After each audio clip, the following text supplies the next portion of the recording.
An all-time high for trust in Singapore's government. That's according to the latest Trust Barometer report by public relations and consultancy firm Edelman. The annual global survey is conducted online across 28 countries. Here are some of the results involving more than 1,000 respondents here. Now, it found that the government is the most trusted institution in Singapore, with more than 75% of respondents saying that they trust the government. That's 2 percentage points more than last year. It's also the fourth highest score globally, tying with Indonesia and India. Now, on the other hand, people's faith in businesses dipped, with only about 62% saying they trust them. The trust gap between government and businesses is also widening. Still, Singaporeans believe that to bring about change, both institutions should work closely together on societal issues like income inequality.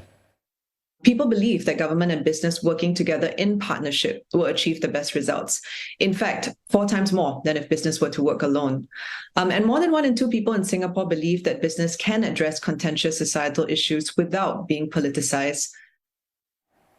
However, this year's report finds that economic optimism for people in Singapore has hit rock bottom, a sentiment shared globally.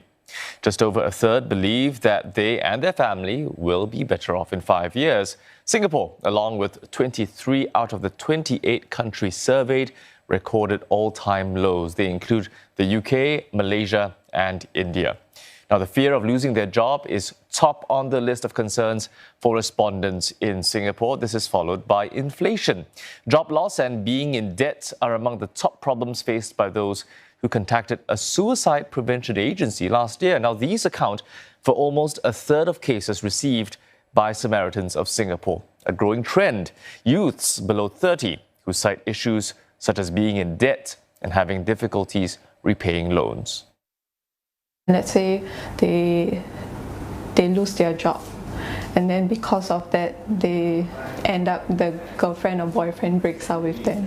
So that's one thing that happens. And because of that, then they are jobless, right? Then they can't pay back for the debts or the loans that they are having. So they tend to borrow from the people around them.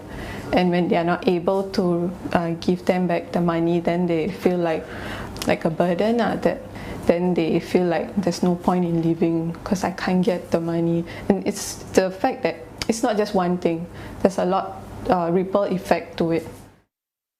There is a growing trend among the youth, and usually they look for their family or friends to help to solve their issues, and many a times they are being rejected, and they felt guilt, shame and sense of hopelessness.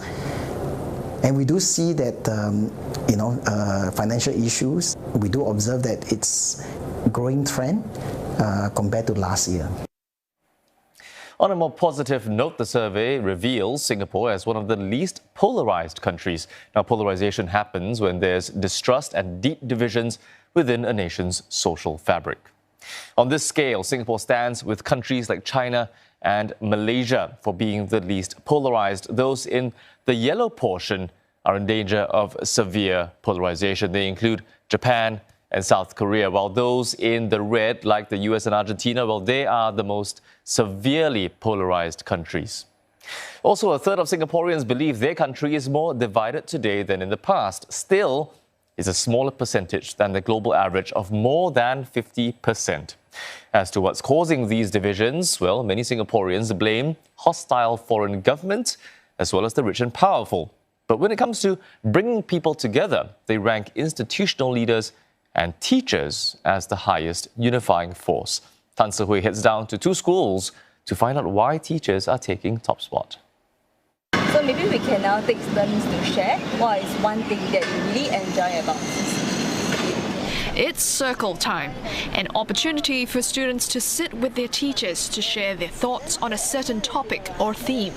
We all help one another and then get to know each other better.